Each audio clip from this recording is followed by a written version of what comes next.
It's been a while since I've made a Mario video, or a normal ranking video for that matter, so why not combine the two? And you know what, there's a certain kind of Mario movie that's coming out in a little over a month, so why not combine all three? Today I thought it would be fun to rank every single boss from both Mario Galaxy 1 and 2. Now what exactly counts as a boss for this ranking? Well, I mean really just anything that looks and acts like a boss, even though there are definitely some fellas on here that really shouldn't count as bosses. There are multiple times you'll fight the same boss, so how will I rank those? Well, I just followed my heart, and if I felt the boss deserved multiple entries, I went ahead and did just that. For instance, I grouped both Camilla fights together because they act super similar, with one of her fights adding an extra hit, while I separated all the Underground Gunner fights because they function differently all three times. I also decided to group the first two times you fight Bowser in each game, but separated the final boss fight. I know it sounds a little confusing, but this was the way I decided to do it, and if anyone doubts me, they will be banned permanently from the Jickbean comment section. In total, I've come up with 35 different boss fights between the two games. Of course, the main factor controlling each boss's ranking is how fun they are to fight, and if they have a cool boss theme, I'll also give that a mention. But without any further ado, let's get right into every boss from Super Mario Galaxy 1 and 2 ranked. Now this might be the easiest last place anyone's ever given for a ranking, because at number 35 we have the Mandibug Stack. This barely counts as a boss and is just a nothing burger. You fight this boss once in Galaxy 1 in Honey Hive Galaxy and once in Galaxy 2 in Puzzle Plant Galaxy. The boss is just two Mandibugs stacked on each other, with one of them being a little baby that you need to murder. You have to ground pound a whopping 2 times to defeat the boss. I think it's pretty clear why this is in last place, and if for some reason you have a special attachment to this boss, my sincerest apologies.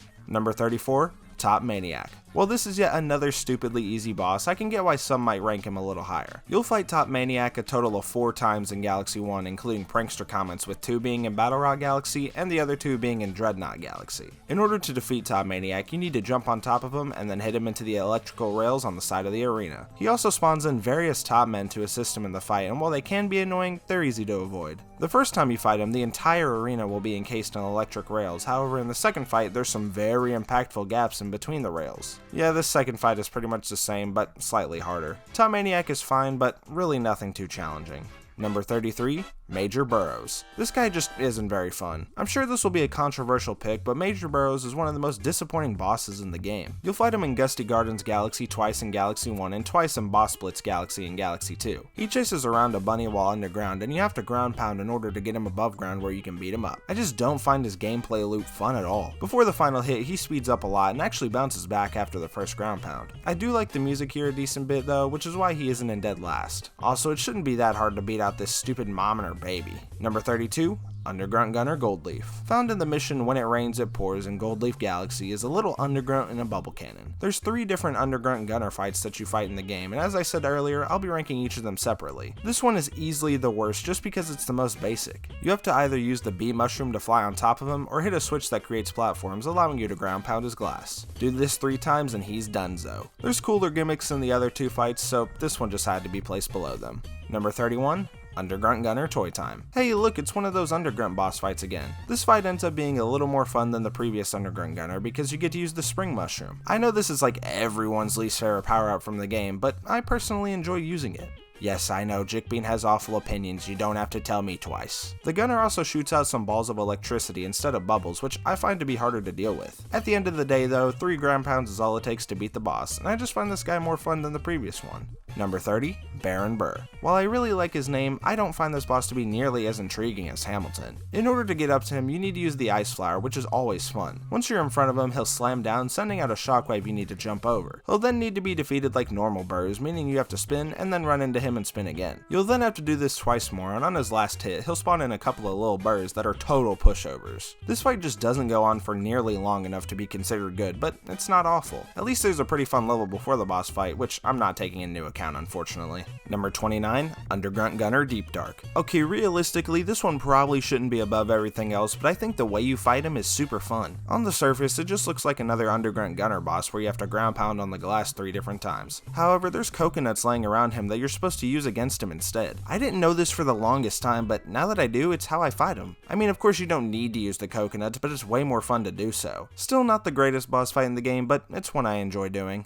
Number 28, Squizzard. You want to talk about a boss with great music, then look no further than Squizzard. In order to defeat him, you have to use the fire flower to chuck balls of fire in his mouth. He doesn't always have his mouth open, and when it's not, he throws various objects. His boss arena also has quicksand dragging you closer to him, which is my main problem with the fight. The quicksand is so annoying, and while there's platforms you can stand on, it's just easier to spam fireballs while jumping in the quicksand. The fireballs also just happen to destroy all of the projectiles that Squizzard throws at you, so you just end up mindlessly spamming fireballs. For the final phase of the fight, he summons some cannons out of nowhere and even throws bombs at you. Really, if there wasn't nearly as much quicksand and his projectiles were actually a threat, the fight would end up being a whole lot better. Also, can we talk about this bangin' Fire Flower theme remix that's exclusive to the boss fight? I really want to like this boss, but sadly there's just too many things in the fight that make me dread having to fight him.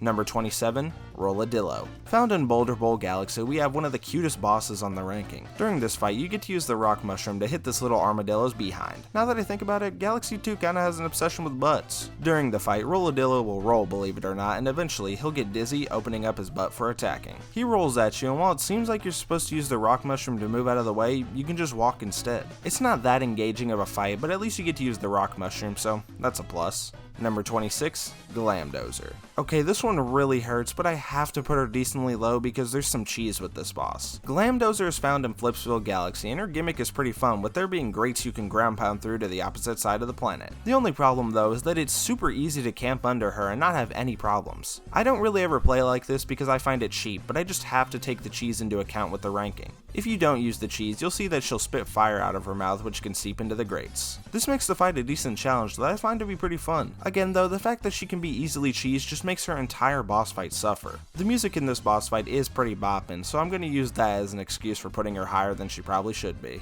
Number 25, Camella. This was another fight I debated splitting up, but again, I decided not to. You'll fight Camella in Space Junk Galaxy and twice in Deep Dark Galaxy. Camella throws either fireballs or Koopa shells at you. With the Koopa shells, you can grab them and then throw them at Camella. Now in Space Junk, she takes the 3 standard hits that most bosses do, but in Deep Dark Galaxy, she goes up to the crow's nest of the ship and takes 4 instead. During this phase, she'll also spawn in some magic Koopas, and all the fireballs in the arena can get pretty annoying. Luckily though, we get an amazing song to listen to while fighting her. Overall though, this is a pretty solid fight that I have fun doing. Number 24, Bugaboom Galaxy 1, and number 23, Bugaboom Galaxy 2. While the way you fight Bugaboom is the same across both games, you get to use different power-ups in each game. In Galaxy 1, you fight Bugaboom in the Honey Hive Galaxy with the Bee Mushroom, and in Galaxy 2, you fight him in Puzzle Playing Galaxy with the Cloud Flower. In Phase 1, he'll just be walking around, making him an easy target. In Phase 2, he'll fly around, which is where we get to use some of the power-ups, and he drops bombs from his butt. For the third and final phase, he'll also sometimes turn to the side, dodging your ground pounds. I always forget this guy as a fight in Galaxy 2, but I think I prefer that one simply because the Cloud Flower is a lot more fun to use than the Bee Mushroom.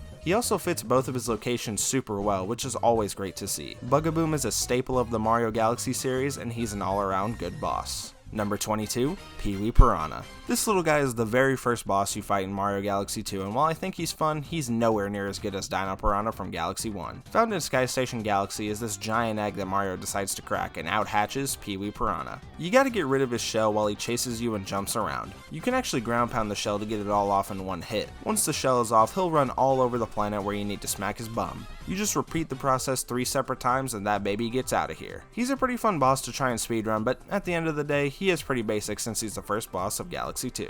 Number 21, Womp King. Found in one of the coolest galaxies being Flashback Galaxy, this guy serves as a reference to Mario 64. When you reach the top of Womp's fortress, there's a Womp you can crush which opens up a pathway to the real Womp King. He's so massive in this game and feels like a real threat. You beat him the exact same way as any Womp by butt slamming on his back 3 times. Along the way, he'll summon some wimps as they're called, and the king will also send out a shockwave when he jumps. These little guys being called wimps is absolutely amazing to me. They could have just called them mini Womps or something like that, but I think them being wimps is just so cute. It is unfortunate that you can't do the fun speedrun clip that you could do in Mario 64 where you just phase through them, but that's just bound to happen. This boss also uses the same theme as Dig-a-Leg, who we'll see later in the list, and it's one of my favorites. I probably prefer the fight in Mario 64, but this is a great tribute to one of the classics.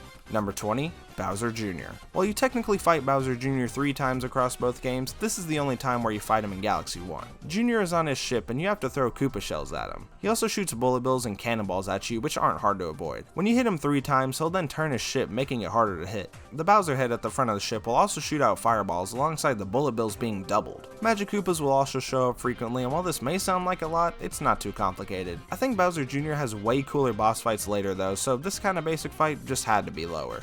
Number 19, Sorbetti. I just really love the concept of this boss. Now you may be wondering why. Chickbean, all you gotta do is hit him in the big red nose a few times and boom, star. Well, you actually land on him right before the boss fight, which is a neat little touch. I also really like the way he looks and his movements are so unorthodox. The planet you actually fight him on has a bunch of trees and snow piles that Sorbetti can destroy. Sorbetti is kinda like a snowman where the actual boss is his head and the planet you're fighting him on is his body. This is a guilty pleasure boss that I have fond memories of fighting. One of the first memories I have of moving into my childhood home was playing through this exact level. It makes me feel so nostalgic and I get that feeling every time I fight this boss. Number 18, Tarantox. In the mission Tarantox's Tangled Web, we come across some cocoon-like structure we need to break using the sling pods. Inside of the webbed up structure, we can find the very slimy spider Tarantox. He shoots out green goo from his mouth as you use sling pods to burst these big green pimples. The one on his butt, because of course it's there, makes him flip over where there's 3 more zits to hit. Once those are popped, you move on to phase 2, where this time he sprays even more green pus at you. Hit his butt and those 3 zits one more time and the boss is defeated. I honestly really love using the sling pods in this game and wish they were used a bit more. I know people clown on motion controls every single day, but I personally always enjoyed them in the Galaxy games. Also, my apologies for the disgusting imagery of Tarantox, I just thought it would be a little silly. Number 17, King Lakitu. This is the very first boss that we get to fight using Yoshi unless for some reason you completely skipped this level and moved on to the Mega Hammer fight instead, which we'll see a lot later. Also, sometimes this guy is referred to as Giga Lakitu, but I'll be calling him a King Lakitu because it sounds a lot cooler. King Lakitu is found in Yoshi Star Galaxy, and like all Lakitus, will throw spinies at Mario. Using Yoshi, we can eat them and launch them right back at King Lakitu. In between hits, the king will run across the arena, beating up his cloud to shoot down lightning. In the third phase, he'll turn red and go super far away, making you have to shoot the spinies a lot sooner. This is another fight I have a ton of nostalgia for, and I think it's a great introduction to bosses including Yoshi. Number 16, Dig-a-Leg. Hey look, it's Mini Megaleg. In Spin Dig Galaxy, we get to fight the son of Megaleg using the drill power-up. As you can probably tell by now, I find almost every single power-up in these games to be so fun to use, and believe it or not, I also enjoy using the drill. He'll try to block your attacks sometimes by sending out his little henchman called Diggas. In between hits, he'll jump off the planet and come crashing down on the opposite side of where you are. Like I said in the Womp King segment, the music here is one of my favorite boss themes and makes this small-scale fight feel a lot more epic.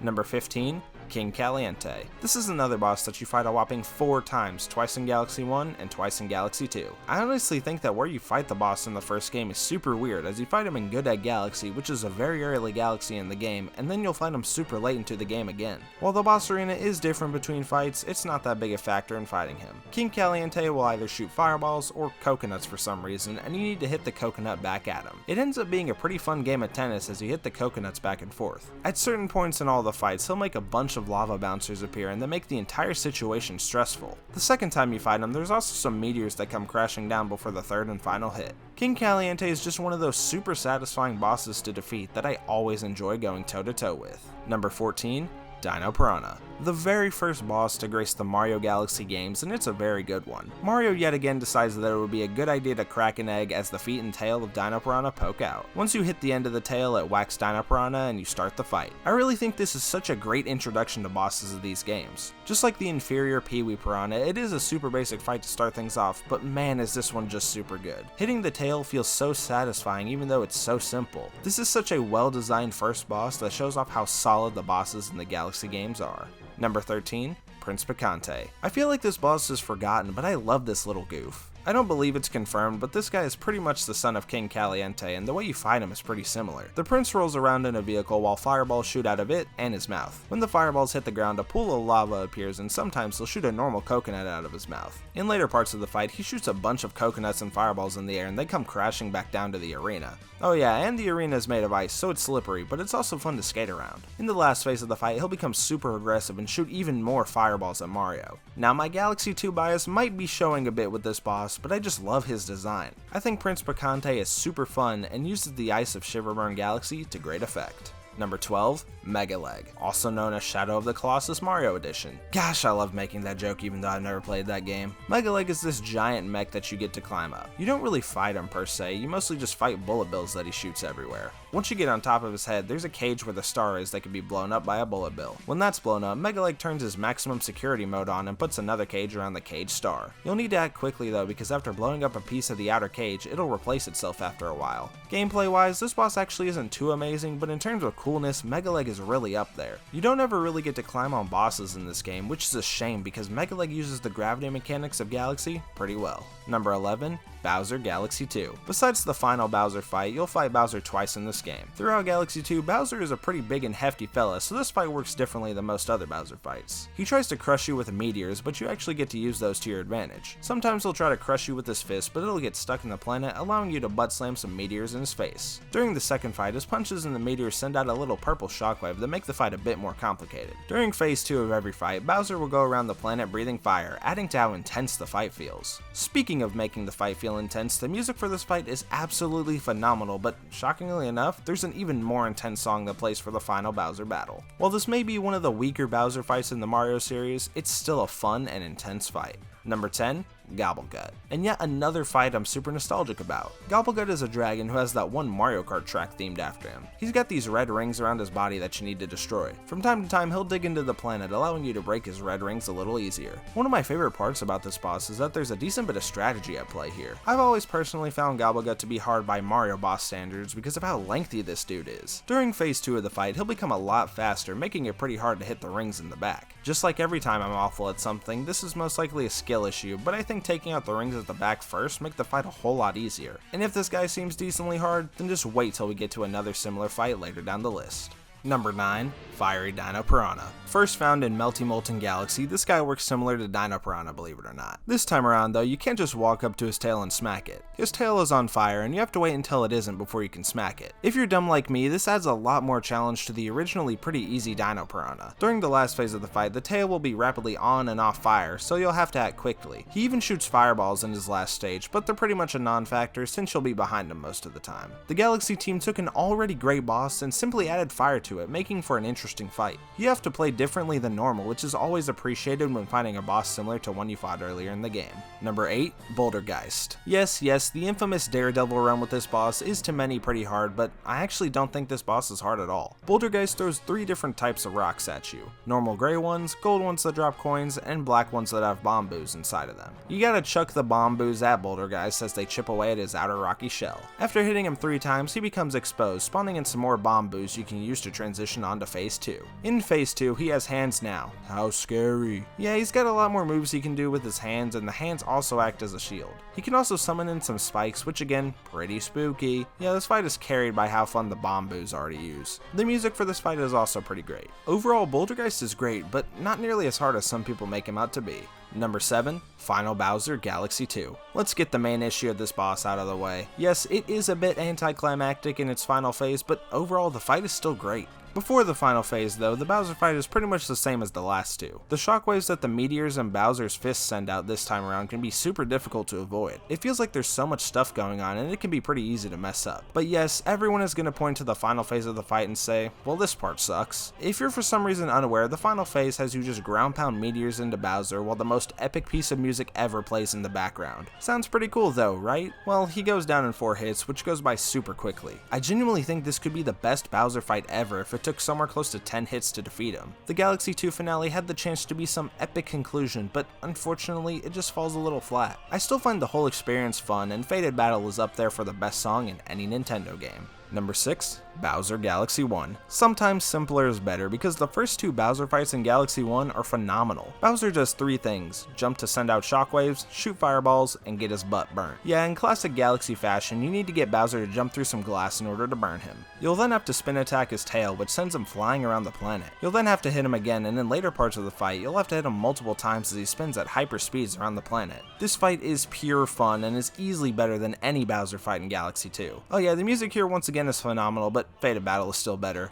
1 point Mario Galaxy 2. Number 5, Kingfin. Now, if you've never played Mario Galaxy before, you may be asking yourself why some random fish from a water level is ranked so high. Well, this might be the single best water level in any Mario game. I mean, the boss is so cool that he gets the entire level to himself. One thing that differentiates the boss from most other bosses is that he actually takes 5 different hits to beat. Well, how do you beat him, you might ask? Well, you just have to simply throw Koopa shells at him. Koopa shells make swimming in water a lot more fun, so using it throughout the entirety of a boss fight is very fun. After you hit him once, he'll spawn in 2 bone fins to go after Mario, and he'll spawn in 4 after the 3rd hit. Even if you hate water levels with all your heart in video games, you gotta admit, this is one cool boss. It's honestly kinda sad that we've never seen this dude show up in any other Mario games. Just imagine if Kingfin was in like Mario Party or something. That would be awesome. Number 4. Fiery Gobblegut. In my opinion, this is the hardest boss fight in both Galaxy games. You have to beat him the exact same way as normal Gobblegut, but this time around he makes little lava pools pop up around the planet. I already think that the normal Gobblegut fight is pretty hard, so just adding more things going on makes the fight a lot more intense. Also, this fight uses the exact same music as normal Gobblegut, and that music makes the fight even more intense. I know I've been saying intense a lot, and most people are probably laughing because it's a game made for 3-year-olds. Trust me, some of these bosses are no joke. Anyways, phase 2 of the fight is a lot harder because man does Gobblegut move fast. The same kind of strategy applies here as the previous fight. I just love me some Gobblegut, and like Kingfin, I wish they used him in more games. Also, as a kid, I called him the Choo Choo Dragon because he made train noises. Wasn't I such a little cutie? Number 3, Mega Hammer. Here we are at the other fight where we get to use Yoshi, even though you can technically get Yoshi into the final fight of Galaxy 2, but that's besides the point. Mega Hammer has 2 massive hammers for hands and shoots bullet bills out of his chest. You're supposed to then shoot the bullet bills at his nipples alongside a secret 3rd nipple on the back. You can get to the back using these sling stars, and you have to hit each respective nipple 2 times. Yoshi is so much fun to use, and after all the nipples are destroyed, you move on to phase 2. Now you have to launch bullet bills at the cockpit where Bowser Jr. is located. He'll swing down his hammer, sending out shockwaves, but after the second one, he'll take a little break because he's tired or something, I don't know, allowing you to attack. Do that 2 times and bang, Mega Hammer is defeated. This is one of the bosses I'm always looking forward to on my daily Mario Galaxy 2 playthroughs. Yoshi is also one of my favorite additions to this game, so being able to use him in any boss fight is a huge plus.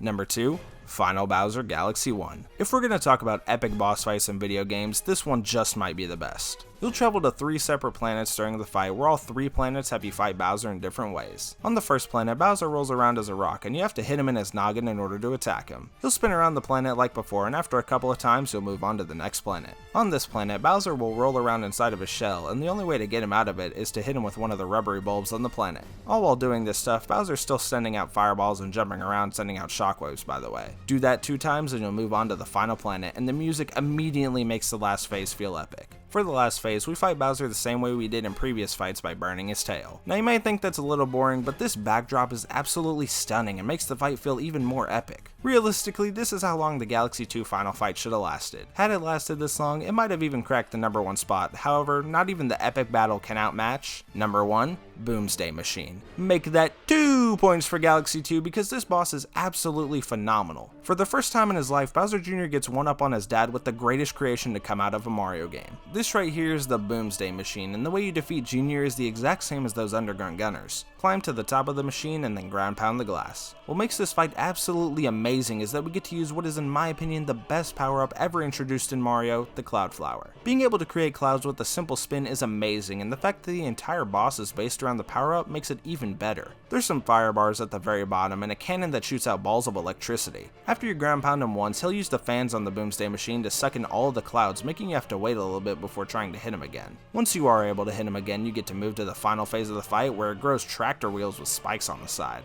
Now this last phase of the boss is absolutely peak and is a big factor in why this boss is placed so high. You have to go up even higher now, and the fans that were used earlier get used constantly here, making you act quickly. The fire bars are also now super high up, so you gotta avoid them too while making your climb. I mean, the Boomsday Machine boss just has everything you could ever want in a boss fight. It's decently difficult, has a great song to go with it, and uses the greatest power up to ever exist. If for some reason you don't think this deserves number 1, then you might just be the dumbest person I've ever seen. It's a joke, please don't be mean to me, I love you all equally. Anyways, that's a wrap on my Mario Galaxy 1 and 2 boss ranking. These are some of my favorite games of all time, so I hope you guys enjoyed the video. You'll probably be getting more Galaxy content after 1 or 2 Resident Evil Requiem videos in the coming weeks, so I hope that's okay with you all. And don't worry all my little Zelda fans, I got some Zelda videos planned as well. I've decided that if we hit 1,000 subscribers before April 19th, I'll release a massive retrospective video about Majora's Mask, so if that's something y'all would love to see, then go ahead and subscribe to the channel. If you don't know why that's the date. That's because that day marks 1 year since I released my Stone Tower Temple analysis video, which I consider to be the video that made me take YouTube pretty seriously. I think it's pretty doable, and I believe in you guys. But it's okay if we don't get it, I'll probably end up releasing the video anyway. Anyway, that's gonna do it for me. Have a phenomenal rest of your day, and we'll be seeing ya.